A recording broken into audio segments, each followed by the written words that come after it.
Coimbatore medical കോളേജിൽ 3 പേരാണ് ചികിത്സയിലുള്ളത്. 11 വയസ്സുള്ള സഹദിൻ എന്നുള്ള കുട്ടിയുണ്ട്. ഒപ്പം ഈ സ്കൂളിലെ ഡ്രൈവറും ഈ ട്രാവലർ ഓടിച്ചിരുന്ന ഡ്രൈവറും അവിടെ ചികിത്സയിൽ തുടരുന്നുണ്ട്. അങ്ങനെ 3 പേരാണ് കോയമ്പത്തൂർ മെഡിക്കൽ കോളേജിൽ ചികിത്സയിൽ തുടരുന്നുണ്ട്. എസ് രാഗിൻ അവിടെ നിന്നും വിവരങ്ങൾ നൽകും. രാഗിൻ, ഈ അവിടെയുള്ള ബന്ധുക്കളും മറ്റും രാഗിനടുത്ത് പറയുന്നതിനനുസരിച്ച് ഈ കുട്ടീനെ വാർഡിലേക്ക് മാറ്റിയിട്ടുണ്ട്. ആ കുട്ടിയുടെ ആരോഗ്യസ്ഥിതി നിലവിൽ എങ്ങനെയുണ്ട്? അതിൽ ആശങ്കപ്പെടേണ്ട ഒരു കാര്യമില്ല എന്ന് മനസ്സിലാക്കുന്നു. പക്ഷേ മറ്റ് 2 പേരുടെ നില അല്പം ഗുരുതരമാണല്ലേ? അവരെക്കുറിച്ചൊക്കെ എന്താണ് ഇപ്പോൾ ആശുപത്രി അധികൃതർ നമുക്ക് നൽകുന്ന വിവരങ്ങൾ? ഇവിടെ 3 പേരാണ് ചികിത്സയിലുള്ളത്. ഒന്ന് മുഹമ്മദ് ഫൈസി ടെമ്പോ ട്രാവലറിലെ അപകടത്തിൽപ്പെട്ട വാഹനത്തിന്റെ ഡ്രൈവറായിരുന്നു, ഇവിടെ ചികിത്സയിലുണ്ട്. അതോടൊപ്പം തന്നെ നൌഷാദ് അലി സ്കൂളിലെ വാഹനത്തിന്റെ ഡ്രൈവറായിരുന്നു. അതോടൊപ്പം തന്നെ സഹദിൻ മുഹമ്മദും ഇവിടെ ചികിത്സയിലുണ്ട്. 11 വയസ്സുള്ള കുട്ടിയാണ്. സഹദിൻ മുഹമ്മദിന്റെ കാര്യമാണ് നേരത്തെ പറഞ്ഞത്. ഇപ്പോൾ വാർഡിലേക്ക് ഷിഫ്റ്റ് ചെയ്തിട്ടുണ്ട്. എങ്കിലും മോണിറ്ററിംഗിലാണ്, നിരീക്ഷണത്തിലാണ്, ഒബ്സർവേഷനിലാണ് എന്നതാണ് ഡോക്ടർമാർ വ്യക്തമാക്കിയിട്ടുള്ളത്. വാർഡിലേക്ക് ഷിഫ്റ്റ് ചെയ്തിട്ടുണ്ടെങ്കിലും മറ്റ് 2 പേർ ഗുരുതരമായി തന്നെ തുടരുകയാണ് എന്നതാണ് ഡോക്ടർമാർ അറിയിച്ചിരിക്കുന്നത്. 48 മണിക്കൂറിന് ശേഷം കൂടുതൽ കാര്യങ്ങൾ പറയാം എന്ന നിലപാടാണ് ഡോക്ടർമാർ വ്യക്തമാക്കിയിട്ടുള്ളത്. പലർക്കും ക്ഷതം ഏറ്റിട്ടുണ്ട്. അതോടൊപ്പം തന്നെ വാരിയലിനടക്കം പൊട്ടലുണ്ട്. കൂടാതെ ആന്തരിക രക്തസ്രാവമുണ്ട്. ഇതുൾപ്പെടെയുള്ള കാര്യങ്ങളൊക്കെ തന്നെ ഈ പറയുന്നത് പോലെ ഡോക്ടർമാർ ഉൾപ്പെടെ മോണിറ്റർ ചെയ്തുകൊണ്ടിരിക്കുന്നു. അതോടൊപ്പം മലപ്പുറം DMO അല്ലെങ്കിൽ നിർദ്ദേശപ്രകാരം ഒരു ഡോക്ടർമാരുടെ സംഘം ഇവിടേക്ക് വന്നിട്ടുണ്ട്. അവരും ഇതുമായി ബന്ധപ്പെട്ട കാര്യങ്ങളൊക്കെ തന്നെ ഈ കോയമ്പത്തൂരിലെ CMCയുമായി ബന്ധപ്പെട്ട് ആശയവിനിമയം ഒക്കെ നടത്തിക്കൊണ്ടിരിക്കുകയാണ്.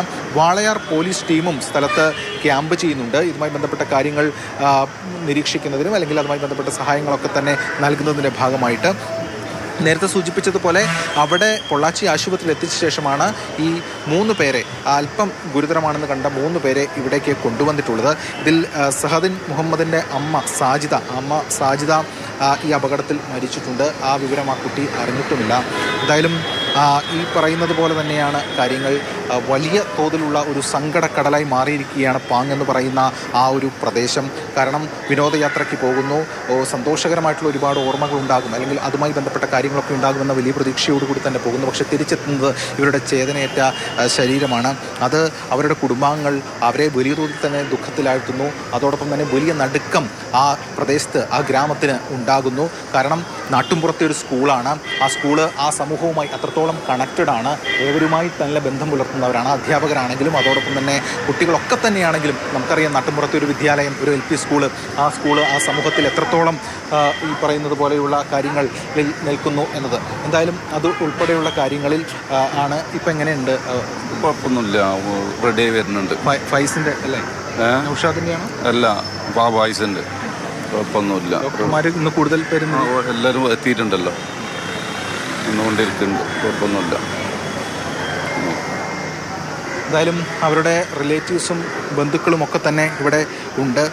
നേരത്തെ സൂചിപ്പിച്ചത് വന്നപോലെ തന്നെയാണ് കാര്യങ്ങൾ. കാരണം ഈ പറയുന്ന സ്ഥലം, പ്രത്യേകിച്ചും വാൽപ്പാറയിൽ നിന്ന് പൊള്ളാച്ചിയിലേക്കുള്ള റൂട്ട്, ആ റൂട്ടെന്ന് പറയുന്നത് കുത്തനെ ഏകദേശം ഇറക്കമുള്ള റൂട്ടാണ്. മാത്രമല്ല 13ാം വളവിൽ, ഹെയർപിൻ കർവിൽ വെച്ചാണ് ഈ അപകടം ഉണ്ടാകുന്നത്.